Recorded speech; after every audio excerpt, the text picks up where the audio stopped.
পৃথিবীর 48টি মুসলিম দেশ কাদিয়ানীদেরকে নন মুসলিম মাইনরিটি হিসেবে ঘোষণা দিয়েছে রাষ্ট্রীয়ভাবে। সৌদি গভর্নমেন্ট আইন পাশ করেছে, কিয়ামত পর্যন্ত কাদিয়ানীরা মক্কা মদিনায় প্রবেশ করতে পারবে না।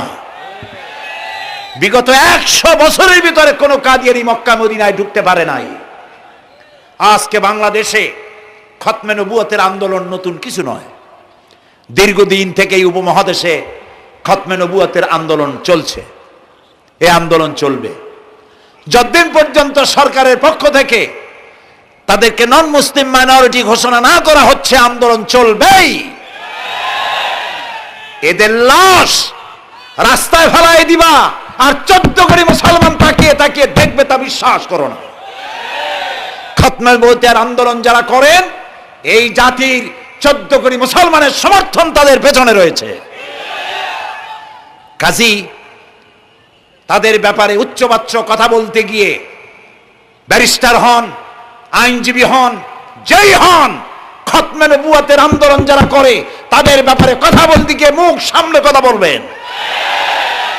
এদেশের মানুষ শহীদ হয়ে যাবে, কাদিয়ানীদেরকে বরদাস্ত করবে না।